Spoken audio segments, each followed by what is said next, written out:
আসসালামু আলাইকুম ওয়া রাহমাতুল্লাহ। আলহামদুলিল্লাহি রাব্বিল আলামিন ওয়াসসালাতু ওয়াসসালাম আলা সাইয়্যিদিল আমবিয়া ওয়াল মুরসালিন ওয়া আলা আলিহি ওয়া আসহাবিহি আজমাইন। আম্মা বা'দ। ফাহাদা হুয়া আদ-দারস আল-আউয়াল মিন দুরুসিল লুগাল আরাবিয়্যা। নাহনু নাতাআল্লাম মিন খিলালি হাযিহি ad-দুরুস قواعد اللغة العربية وسنفهم معاني القرآن والأحاديث بإذن الله. أتمنى لكم التوفيق في درب اللغة العربية. أتمنى لكم التوفيق في تعلم اللغة العربية. আপনাদের সবাইকে আরবি ভাষার এ যাত্রায় অভিনন্দন। আমরা শূন্য থেকে অ্যাডভান্স পর্যন্ত আরবি ভাষা শিখব। আরবি ভাষার ব্যাকরণ সত্যি কি কঠিন, নাকি আমাদের সামনে কঠিন করে উপস্থাপন করা হয়? সে বিষয়টা দিনের আলোর মতো স্পষ্ট হয়ে যাবে আপনার কাছে আমাদের ক্লাসগুলো করলে।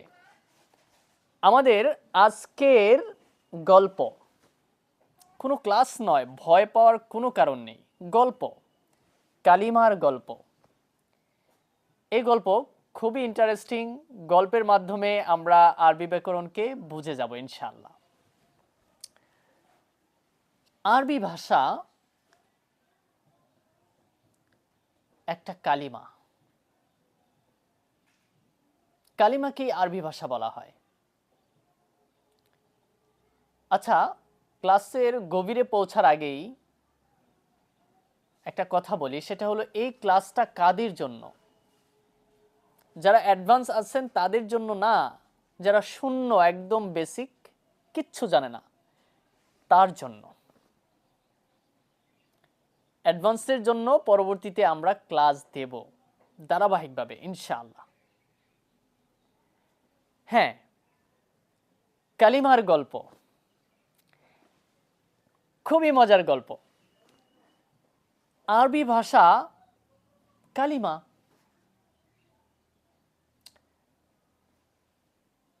একাধিক কালিমা মিলে একটা বাক্য গঠিত হয়, আর এই বাক্যই হলো আরবি ভাষা। কালিমা মানে হলো ওয়ার্ড, শব্দ। আসলে পুরো আরবি ভাষাকে আমরা এক বিশাল দালানের সাথে তুলনা করতে পারি। এই দালানের কাঠামো, দালানটা যদি আমরা ভালো করে বুঝি, উপলব্ধি করি, তাহলে আমরা আরবি ভাষার কাঠামো বুঝবো, বালাগাতও বুঝবো।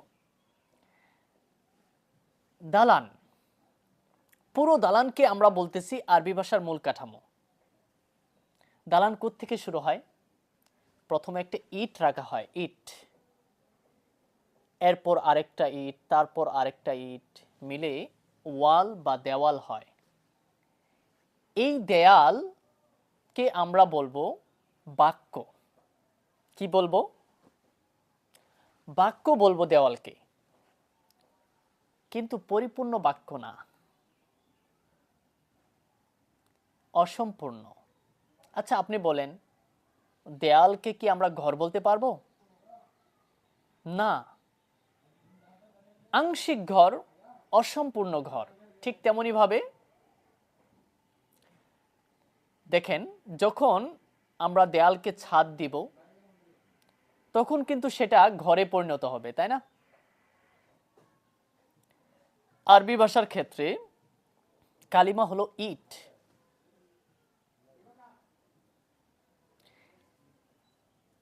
এই ইট, কয়েকটা ইট মিলে যেমন দেয়াল হয়, কিছু ইট মিলে যেমন দেয়াল হয়, তেমনি কিছু কালিমা মিলে একটা বাক্য হতে পারে, সেটা অসম্পূর্ণ।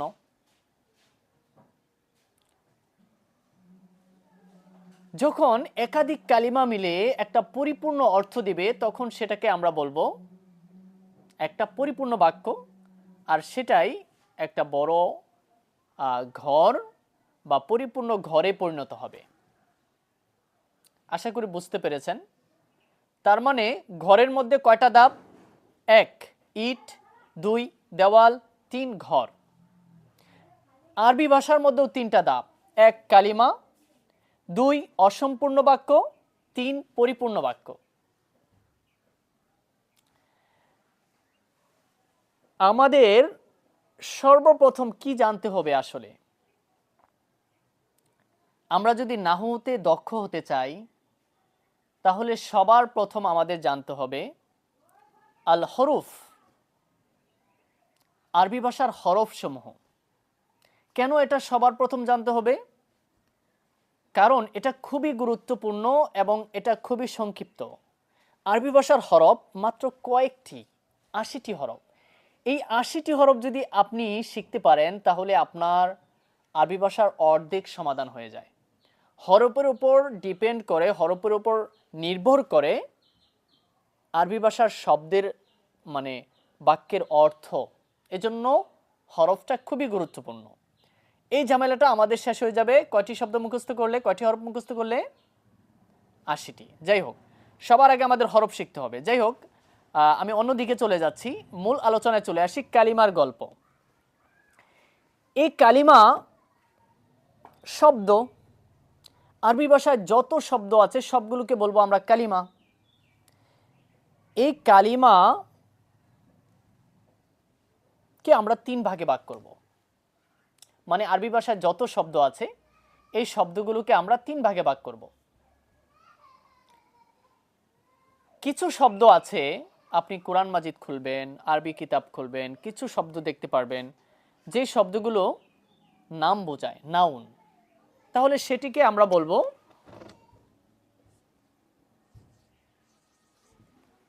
ইসমুন, যেগুলো নাউন। এটা হলো এক প্রকার। এরপর ২ নাম্বার, কিছু শব্দ আমরা দেখব ফেল অর্থাৎ ভার্ব, সেগুলো ক্রিয়া বোঝাচ্ছে, খাচ্ছে, যাচ্ছে, বসছে, উঠছে, ধরছে, পড়ছে, মারছে, এ ধরনের, সেগুলোকে বলবো আমরা ফেল। আচ্ছা, এরপর কিছু শব্দ আমরা এমন পাবো যেগুলো কোনো নাউনও না, ইসিমও না, নামও না, আবার ভার্ব, ফেল বা ক্রিয়াও না, কোনো কাজও বোঝাচ্ছে না, কোনো নাম, কোনো অর্থই বোঝাচ্ছে না পরিপূর্ণভাবে। সেগুলোকে আমরা বলবো হরফ। বাংলাতে উদাহরণ দিলে আমরা বুঝতে পারি এবং, থেকে, দিকে, ওপরে, মধ্যে। এই যে যে দেখেন, আমি যদি বলি থেকে, আপনি কি কোনো অর্থ বুঝতে পারেন? কি বুঝতে পারেন থেকে? কিচ্ছু না। হ্যাঁ, থেকে একটা অর্থ আছে, কিন্তু অর্থটা তো বোধগম্য নয়। যখন আমি বলবো আকাশ থেকে, তখন আপনি বুঝবেন ও আকাশ থেকে। আমি যখন বলবো মাদ্রাসার দিকে, তখন বলবেন হ্যাঁ, এখন আমার দিকের অর্থ বুঝে আসছে, দিকে মানে মাদ্রাসার দিকে। তাহলে আমরা বুঝলাম হরফ এটা এমন এমন শব্দ যার অর্থ পরিপূর্ণ নেই, তবে অন্য একটি কালিমা অর্থাৎ এই যে এটার সাথে অথবা এটার সাথে, ইসিমের সাথে অথবা ফেলের সাথে হরফ যখন মিলবে তখন আমাদের হরফের অর্থটা বুঝে আসবে। হ্যাঁ, তাহলে আমরা বুঝলাম যে কালিমা তিন প্রকার, ইসিম, ফিল, হরফ।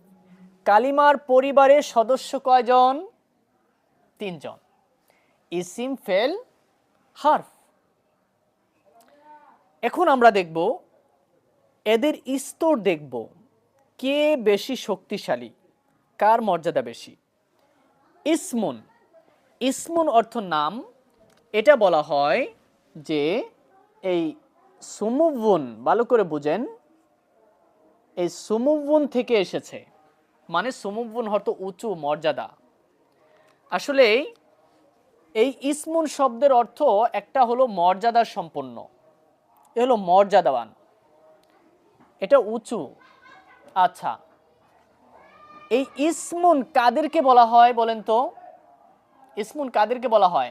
নাম, যেমন খালেদ, মাজেদ, কলম, এই যে ব্ল্যাকবোর্ড, হোয়াইট বোর্ড, হ্যাঁ, এই যে দেখেন এটা কি ডাস্টার। তো এগুলোকে কেন ইসিম বলা হয়? কারণ এদিকে তাকান, এটার নাম কি? ডাস্টার, তাই না? এটার নাম কি? কলম। একটু দেখেন তো, আমি যখন বলি কলম তখন কি আপনার গাড়ি, আপেল অথবা আকাশ এ ধরনের কোনো অর্থ আপনার চোখের সামনে মনের মধ্যে ভাসে? আমি বলি কলম, কি বুঝেন? এমন একটা যন্ত্র যার দ্বারা আমরা লিখি, তাই না? তার মানে কলম শব্দটি, কলম যে শব্দটা, নামটা, এটা স্বয়ংসম্পূর্ণ, শক্তিশালী, কারো কোনো প্রয়োজন হয় না। আচ্ছা, যে ব্যক্তি শক্তিশালী সেই তো মর্যাদাবান হবে না? যার শক্তি বেশি সেই মর্যাদাবান। আচ্ছা, তাহলে এই যে নামকে ইসিম কেন বলা হলো? কারণ এটা মর্যাদাবান, এজন্য এটা ইসিম। তাহলে আমরা বলবো ইসিম মর্যাদাবান। এখন আমরা দেখব যে কে বেশি মর্যাদাবান, ইসিম না ফেল? দুইটাই মর্যাদাবান, কিন্তু কোনটা বেশি মর্যাদাবান? ভালো করে বুঝেন। ফেল, ফেল আমরা একটু বুঝি। ফেল মানে ক্রিয়া। যেমন সে খেয়েছে, সে পড়েছে, সে ধরেছে, আমি খাই, অথবা আমি আপনাদেরকে পড়াচ্ছি।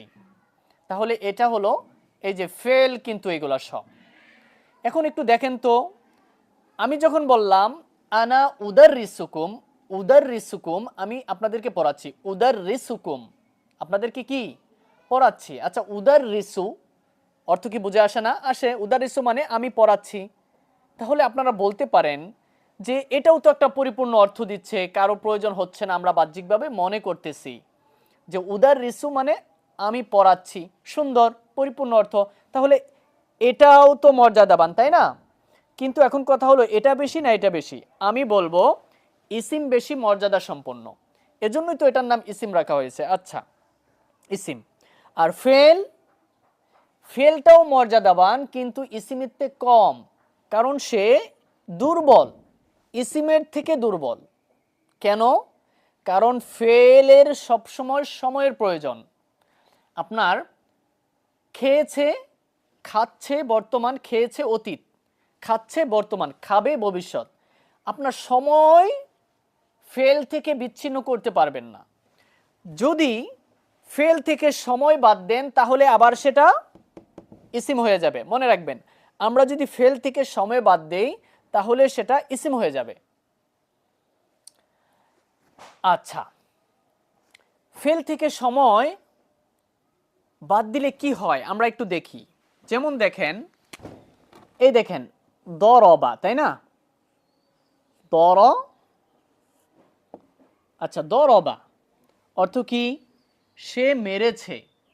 আচ্ছা, এখানে কিন্তু অতীতকালের একটা অর্থ দিচ্ছে, দরবা, সে মেরেছে, তার মানে এখানে সময় আছে। এখন আমরা এর থেকে সময় আলাদা করে ফেলি। সময় আলাদা করুন তো, সে মেরেছে এর থেকে সময় আলাদা করুন। সে মেরেছে যে এই অতীতকাল, বর্তমানকাল, ভবিষ্যৎকাল, কোনো কালই লাগাতে পারবেন না। কিভাবে বলবেন? মারা। কি বলবেন? মারা, প্রহার করা। এখন কোন কালের সাথে সম্পর্ক আছে দেখেন তো? সে খেয়েছে, ঠিক আছে, এটা অতীতকালের, কিন্তু খাওয়া কোনো সময়ের সাথে সম্পর্ক নেই। খাওয়া, কখন খাওয়া, এটা কোনো সময়ের সাথে সম্পর্ক নেই। তার মানে আমরা এই দরবাকে দর্ব, ভালো করে বুঝেন, দর্ব, এই দেখেন দর্ব বললাম, এখন এটার অর্থ কিন্তু মারা, এটা কিন্তু ইসিম, এটা কি নাম, এটা কি এটার প্রকার, এটার অর্থ হলো মারা। কিন্তু যখন বলছি দরবা তখন এটা হলো ফেল, সে মেরেছে। আমি একটা জিনিস আপনাকে বুঝিয়েছি, আসলে এই আলোচনাগুলো কেন করতেছি, আলোচনাগুলো আসলে অত প্রয়োজন না, একটু জেনে রাখেন। আমি তো অনেক ক্লাস দেব আপনাদেরকে, 3 মাস আপনারা ক্লাস করবেন, তো প্রত্যেক দিন একটা করে ভিডিও দেব। কিছু বিষয় আছে যেগুলো আপনার মালুমাত, যারা শিক্ষকতা করবেন, যারা কোর্স করাবেন, তাদের জন্য খুব গুরুত্বপূর্ণ। আচ্ছা, যাই হোক, তাহলে আমি বলতেছি এই যে ইসিম, ফেল, ইসিমের থেকে ফেল মর্যাদা সম্পূর্ণ নয়, কম, এটা কম। কেন? কারণ এটা সময়ের প্রয়োজন, এটা সময়ের মুখাপেক্ষী। কিন্তু ইসিম কি সময়ের মুখাপেক্ষী? খালেদ, মাজেদ, আমি, আপনি, এই যে কলম, দেখেন তো এগুলো কোনো সময়ের সাথে সম্পর্ক কিনা? না না না, কোনো সময়ের সাথে সম্পর্ক নেই। এরপর আসেন হরফ। আচ্ছা, হরফ হলো এমন জিনিস যেটা একদম দুর্বল, একদম দুর্বল, যার কোনো শক্তিই নেই, যাকে হাত ধরলে সে হাঁটে, মুখে খাইয়ে দিলে সে খায়, অর্থাৎ একটা শিশু বাচ্চা হলো হরফ। কেন? কারণ এর তো নিজস্ব অর্থ থাকলেও সে অর্থটা প্রকাশ করতে পারে না। আমরা যদি বলি, যেমন দেখেন হরফের একটা উদাহরণ দিই। হরফ এটা একটা শব্দ, এটার নাম হরফ। কেন? এটার অর্থ হলো থেকে, থেকে। এই যে ওয়াও একটা হরফ, দেখেন ওয়াও একটা কি হরফ। ওয়াও অর্থ এবং, ওয়াও অর্থ কি এবং। এটা এবং, এবং দ্বারা কি বুঝেন? কিছু বুঝেন? কিচ্ছু বুঝেন না, তেমন কিচ্ছু বুঝেন না। কিন্তু যখন বলি খালেদ এবং মাজেদ, এখন এবং এর অর্থ আপনার বুঝে আসছে। তাহলে দেখেন এখানে ওয়াও, ওয়াওটা হলো হরফ। আচ্ছা, এটা এত দুর্বল যে এটার আগে পরে কোনো শব্দ না থাকলে এটার অর্থই বোঝা যাবে না। এটা এত দুর্বল যে এটার পরে কোনো শব্দ না থাকলে এটার অর্থ বুঝে যাবে না। থেকে, আমি যদি বলি মিন থেকে, কিন্তু কোথ থেকে এটা আমার এখানে উল্লেখ করলে আমার থেকের অর্থটা বুঝে আসবে। হ্যাঁ, আচ্ছা দেখেন এখানে তাহলে আমরা বুঝতে পারলাম হরফ সবচেয়ে দুর্বল। সবচেয়ে দুর্বল হলো হরফ, একটা বাচ্চা শিশুর মতো, বাচ্চা শিশুর মতো। আচ্ছা, তাহলে আমরা বলতে পারি এই কালিমার গল্পে আমরা বলতে পারি আরবি ভাষায় যত শব্দ আছে সবগুলোকে বলবো আমরা কালিমা। এই কালিমার মধ্যে আমরা 3 ভাগে ভাগ করব। একটা হলো নারী, আফওয়ান, একটা হলো পুরুষ। ভালো করে বুঝেন, এটা হলো পুরুষ। আমি কিন্তু অন্যদিকে নিয়ে যাচ্ছি আপনাদের, ইয়া করবেন না, একটু মনোযোগ দেন, ভালো করে বুঝেন। কালিমা 3 প্রকার না? আমরা শুরুতে কি বলছি যে নাম, ক্রিয়া, একটা হলো হরফ অর্থাৎ অব্যয়, পার্টিকল। ইংরেজিতে কি বলা হয়? পার্টিকল। তাহলে আমি যেটা বলতে চাচ্ছি এখন সেটা হলো যে আমরা বুঝলাম যে এটা বেশি শক্তিশালী, এটার তুলনামূলক এটা কম, তার চেয়ে একবারে দুর্বল হলে এটা। তাহলে আমরা বলতে পারি এই কালিমা হলো একটা মানুষ। ভালো করে বুঝেন, কালিমা কি? একটা মানুষ। মানুষ কি কি হতে পারে? নারী হতে পারে, পুরুষ হতে পারে, শিশু হতে পারে। তাহলে আমরা বলবো ইসিম হলো পুরুষ। কেন? পুরুষ শক্তিশালী। পুরুষ কি? শক্তিশালী, নিজের কাজ নিজে করতে পারে, রাষ্ট্র পরিচালনা করে। আপনারা তো বলবেন আবার শেখ হাসিনাও তো রাষ্ট্র পরিচালনা করেছে না। আসলে পুরুষ যেটা করতে পারে আসলে সেটা মেয়েরা করতে পারে না। পুরুষ যেরকম পরিশ্রম করতে পারে, পুরুষ যেরকম সব ক্ষেত্রে পুরুষ কিন্তু বেশি, পুরুষের যোগ্যতা, পুরুষের ক্ষমতা সবই বেশি। যাই হোক, তাহলে আমরা বলবো এটাকে পুরুষ, যেহেতু এটা অন্য কারো মুখাপেক্ষী নয়, মুখাপেক্ষী নয়। আচ্ছা, এরপরে এটা হলো ফেল, এটা হলো নারী। কেন নারী? কারণ এটা আরেকজনের মুখাপেক্ষী, এটা সময়ের মুখাপেক্ষী, তাই না? হ্যাঁ, আচ্ছা। আর হরফ হলো বাচ্চা, এটা সব একদম একবারেই সে দুর্বল, এত দুর্বল যে তাকে আমাদের মুখে তুলে দিতে হয়। তাহলে এটা হরফ। আচ্ছা, তাহলে আমরা এই কালিমার গল্পে আজকে বুঝতে পারলাম যে কালিমা 3 প্রকার, শব্দ 3 প্রকার, নাম, ক্রিয়া, আর একটা হলো অব্যয় বা ভার্ব। আশা করি আজকে ক্লাসটা আপনাদের যারা একদম নতুন, যারা কিচ্ছু জানে না, তাদের জন্য খুবই ইন্টারেস্টিং, খুবই মজাদার একটি ক্লাস। আচ্ছা,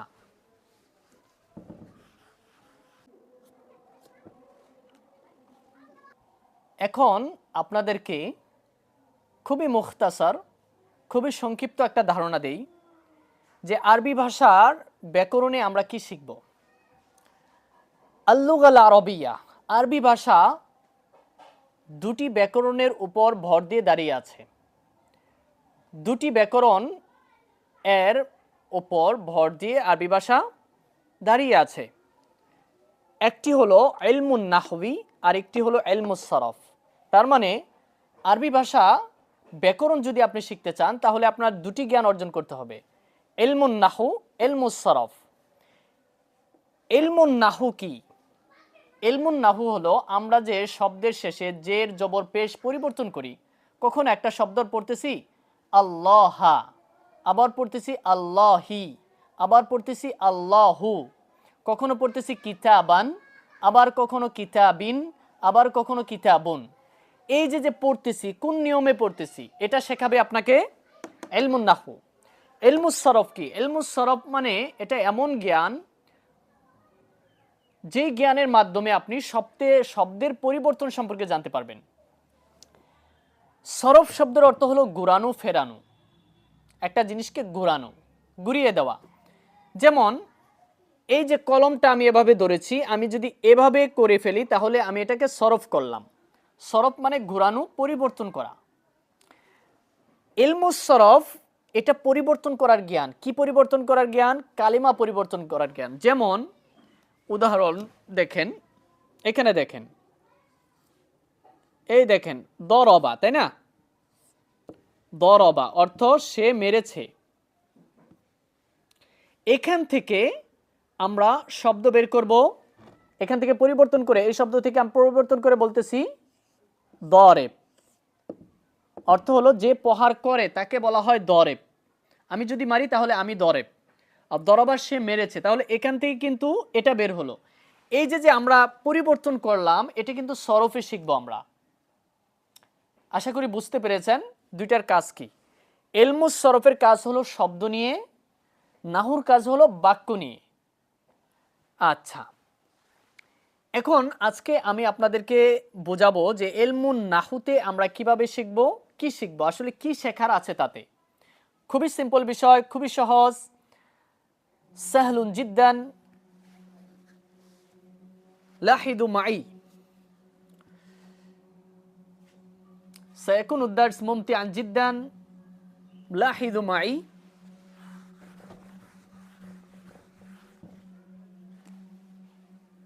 আচ্ছা,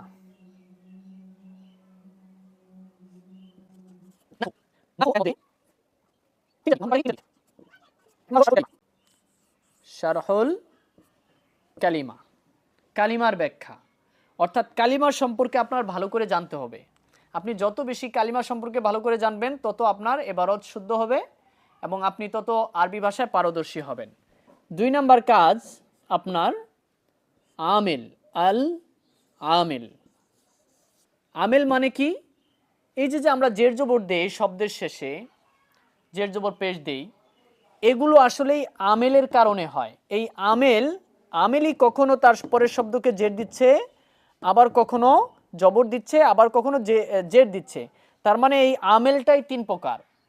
কিছু আমেল আছে সেটা জের দেয়, আবার কিছু আমেল আছে যেটা জবর দেয়, আবার কিছু আমেল আছে যেটা পেশ দেয়। তাহলে এই আমেল সম্পর্কে আমাদের জানতে হবে। 3 নাম্বার আল মামুল, অর্থাৎ যেই শব্দগুলোর শেষে আমরা জের জবর পেশ ইত্যাদি দেই, ওই শব্দটাই হলো মামুল।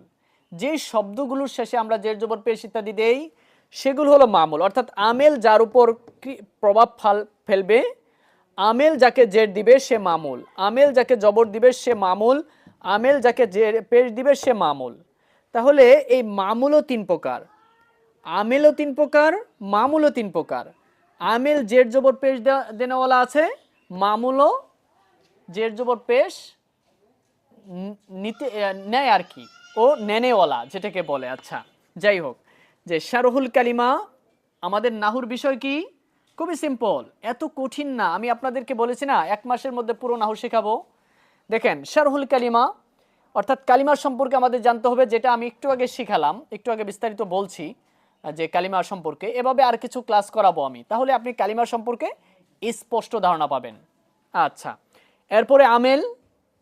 আমেল, আচ্ছা, আমেল সম্পর্কে আমরা ভালো করে জানবো, মামুল সম্পর্কে আমরা ভালো করে জানবো। এতটুকু জানলেই আমাদের নাহু শেষ। কিসের টেনশন তাহলে? আপনি বলেন 3 মাসে কি আমি ব্যাকরণ শিখতে পারবো? 3 মাসে কেন, 15টা ক্লাস করেন, এরপরে ব্যাকরণ থাকে কিনা দেখেন। আমি জানি একদম বেসিক, আপনি কোনোদিন আরবি ভাষার সাথে সম্পর্ক নেই আপনার জন্য এই ক্লাস। আশা করি ধারণা পেয়েছেন। যাই হোক, এরপর আমি অ্যাডভান্সদের নিয়ে, যারা একটু বেশি আরবি পারে, আরবি ভাষার ব্যাকরণ ভালো বুঝে, ভুলে গিয়েছে চর্চার অভাবে, তাদের জন্য এবারতের ক্লাস আমি শুরু করব পরের ভিডিওতে ইনশাআল্লাহ। তো আজকে এ পর্যন্তই। نتوقف إلى هنا اليوم، سنلتقي بكم في الدرس القادم. أستودعكم الله تعالى الذي لا تضيع ودائعه. مع السلامة أيها الأحباب، مع السلامة.